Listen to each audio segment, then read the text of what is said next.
You don't left this girl for dead. You really felt like that. You left him for dead. You left my child for dead. Gizell, you look like you don't want to do water aerobics. What's up, guys? Welcome to my channel. I'm Daisy Baker, and if you're new here, make sure you subscribe to the channel, share the content, and if you're a returning subscriber, then you already know you should be liking the video because you're a returning cubby.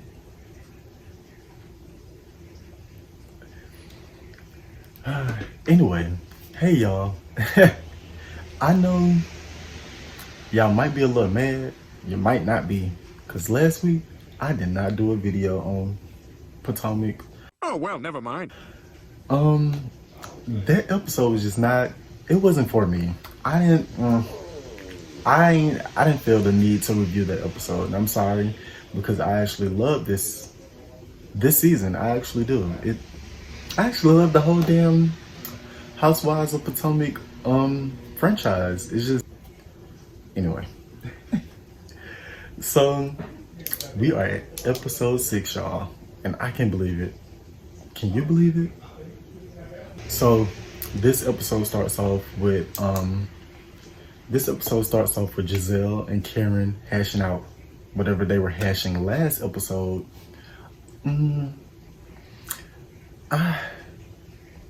I just want them two to just stop bickering with each other.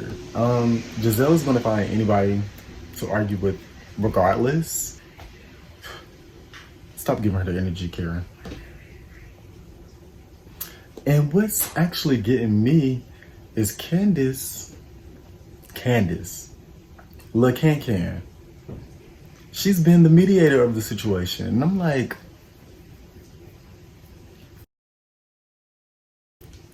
something not right here. I love that Candace is taking the initiative to be the adult, to let people know when they're being wrong and let them know, like, hey, it's time to get over some stuff. But Candace, you need to be having that conversation with Monique. Y'all been having this whole battle about nothing. So Candace, take your own advice, okay? Candace is really telling them to listen to each other, take each other's feelings into accountability. And I'm like, look at Candace put on her big girl draws. I'm surprised. But you know, maybe Candace has grown over the little time that we haven't seen her through the time they were filming. You know, people change all the time. So I'm really proud that Candace is actually taking the initiative to be the big person. I want her to take that initiative with Monique. At this point, I don't think Ascala is feeling the shits at all. You can see in her facials, like, she is like, these women are crazy. She actually gives her account to how she feels that the ladies are being towards each other. And it's crazy that the new girl, the newbie, is pointing out what's not right here, and she's just joining the group. But to be honest, I honestly forgot that Ascala was Robyn's friend, cause Miss Robyn done left Ascala for Gizell in the main house. And it's like, you don't left this girl for dead. You really felt like that. You left him for dead. You left my child for dead. But two women that she don't know, and she's not on the show. So y'all can't sit here and tell me, oh, she's a part of the cast, da da da da. Yeah, but she's technically not. She's Robyn's friend. That's like me taking my friend into another group of friends that my friend knows nothing about, and just leaving them with them while I go with my best friend. That's kind of sketchy. You don't do that to your friends. Like, yeah, you trust your friends to treat your other friends right, but not everybody is going to mesh well together, and you know that. Everybody experiences each other differently. So I really thought Ascala was damn Wendy's friend. To be honest, I was not expecting the cottage to be 5 minutes away. The way they kept portraying it was like it was right next door. These girls had to get in their car and drive 5 minutes to get to the cottage. I would feel some type of way as well, because this is no longer like a trip of all of us together. This is just you guys' trip and our trip. So in the next scene, we're meeting up with Ashley and Michael, and they're starting to get ready for their family portraits. I think this moment is so like, it's cute because all you have is memories. And I think Ashley realizes that. And the more memories you create with your children, the more time they have to like go back and reflect on like, damn, my mom was bomb. Like we did this and this and this and this. And then you have photo evidence too. So I think family portraits are like, they're amazing. Let me tell y'all something. You new mothers, y'all don't give a damn. Y'all will whip that titty out and feed that baby at any moment. Bitch. Now, I'm not used to women being so open and free. Like, I guess because I'm in a different generation. I'm a Similac baby, so I'm not used to women just feeding the baby. I was like, damn, Ashley, she don't even care that the camera. She is in her own house, though. Let me tell y'all something. Little Deanie, he is so antisocial. Actually, baby girl, I think you should get him around people more. Cause he don't like nobody but you and damn Michael. And it's gonna be hard for him to develop social skills if you're keeping him away from people. I get that it's the 19, you know, you wanna keep your children safe, but I'm sure like y'all have like little baby cousins that your children can hang around, or other little kids that actually I'm sure you have friends. Like get him out to be social. He has to gain social skills. Gizell and Wendy are minding business that does not pay them. Why y'all worried about stuff? Like I'm confused. I'm confused that women are so caught up in like other people's lives. No, I'm not confused because a lot of people just always be in people's business. And it's like, girl, why you hating? Bitch, why you mad? Cause my pops severely and yours don't. And the fact that they keep bringing up Mia's surgery, to me, is given jealousy. Because your body isn't done like Mia or like Wendy's. So y'all feel like you have to say that you don't like something or that you're not used to something because you don't have it. And that's a sign of jealousy to me, girl. Now, I wasn't expecting this at all. I'm starting to grow. Well, actually, Candace is starting to grow on me because before I did not care for Candace. Her attitude, she was such a little diva. She was so like in her own. But then again, I'm starting to like Candace because she isn't the same Candace that I have grown to know in the first season. She seems to take a lot more accountability, as I was telling you guys she should before. Okay. She's been an adult. She's not being bratty. I like it. So, geriatric as exercises for these women, you know damn well these women don't want to do synchronized swimming, no goddamn water aerobics. These women don't want to do that. You know that. Because you probably don't even want to do water aerobics. Gizell, you look like you don't want to do water aerobics. These ladies want to bust it wide open, not swim with water weights. What I really wish would happen, Robyn, stop comparing your laziness to everybody else's. Because girl, it don't equate. Bitch, you want to lay in the bed all day. These women don't. But Robyn, you're going through something. And it's showing. That's why your motivation is drained and you don't feel like doing anything. I think it's time for you to switch up on some things. It's time for you to get a new outlet in life. Okay?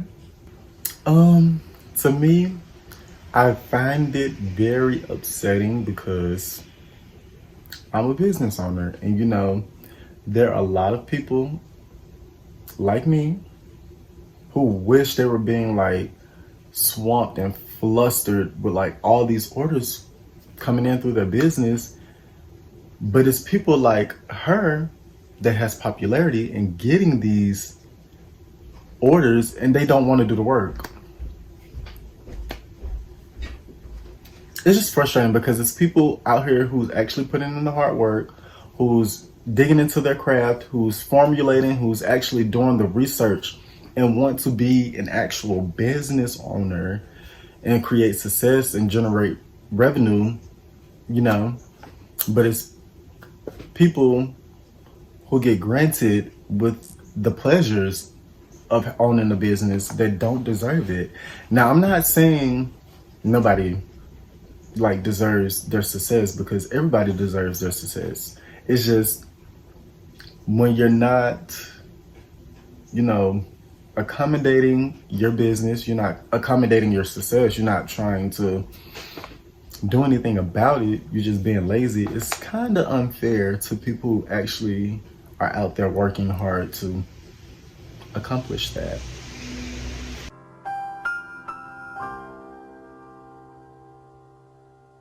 It might be a little bit of bias, but it's upsetting me and my home girl. Because we feel like, well, damn, if you can't go to Better No Chase, what the hell could you go? But now you actually see that it's popularity that generates sales for some people.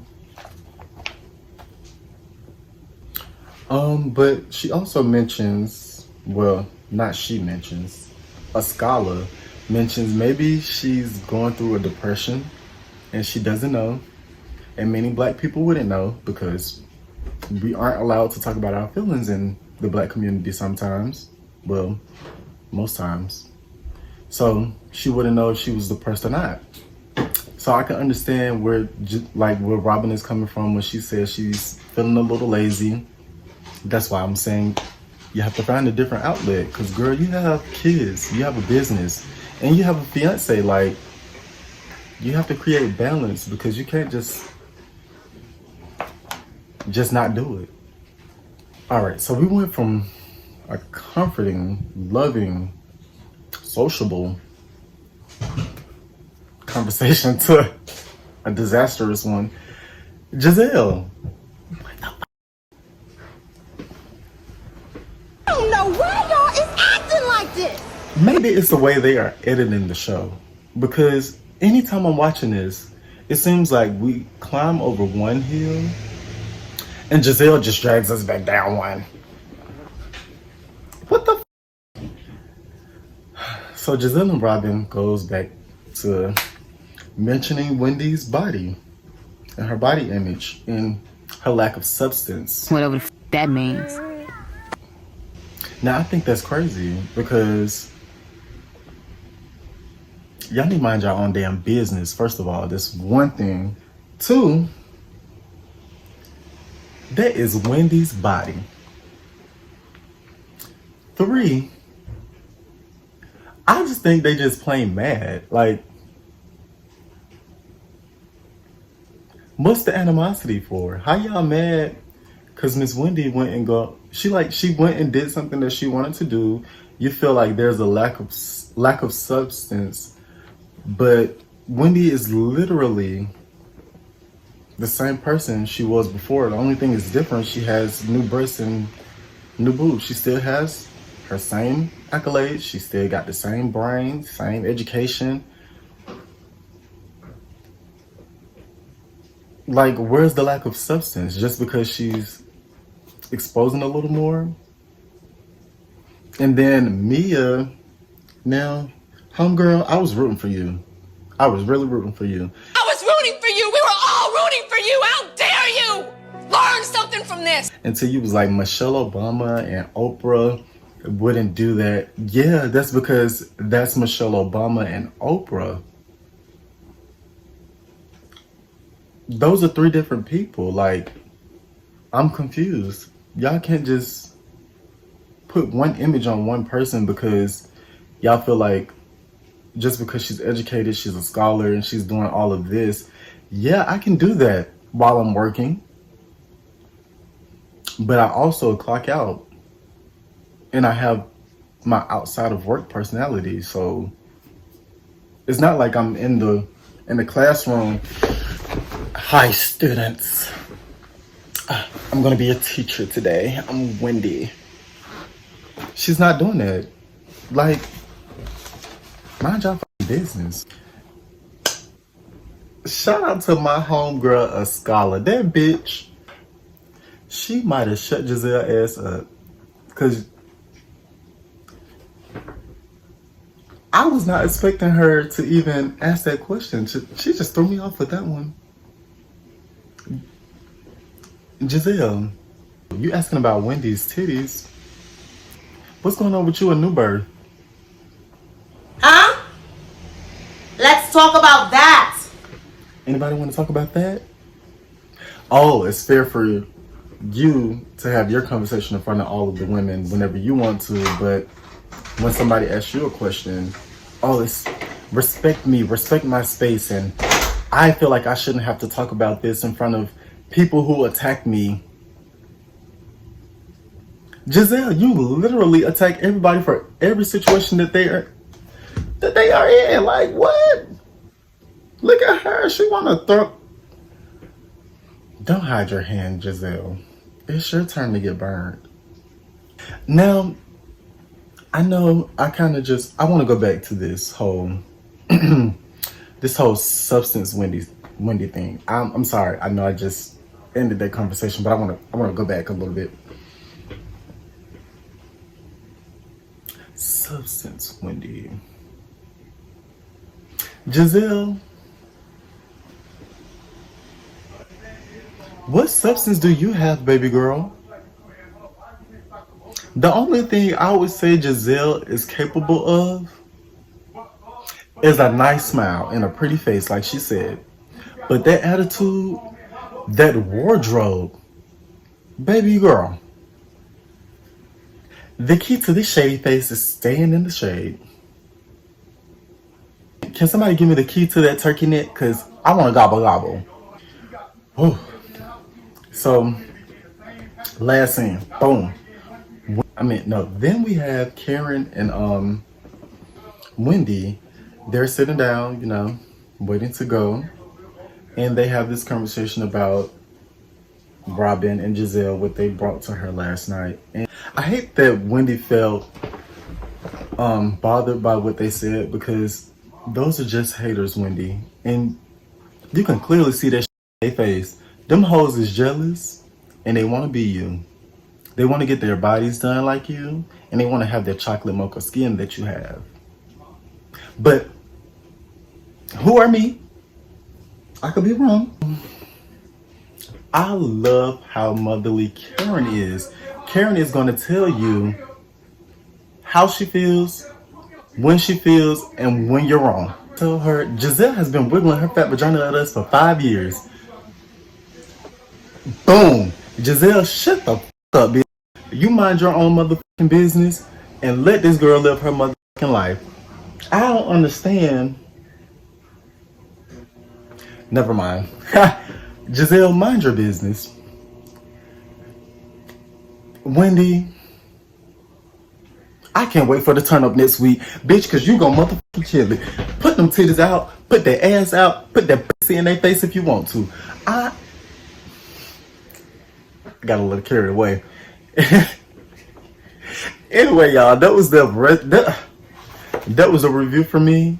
I'm so sick of this damn show and these women, but I'm gonna continue watching it anyway, and I'm gonna come back and tell y'all about it. Well, if I feel like coming back and telling y'all about it, because last week it was a little bit of trouble. Anyhow, we're not gonna speak on last week. But yeah, make sure y'all come back next week because you know I will be talking about it more. Make sure you check out the other videos. I will be popping up videos on my playlist. I don't know if it'll be here or I think it'll be here. So check out the other videos. Watch my other videos because you know you want to laugh. There's substance in the videos. So watch them. And you know, I'll be back for another one. So no matter if you're new here, you grew here, or you flew here, make sure you come back here because I'm out.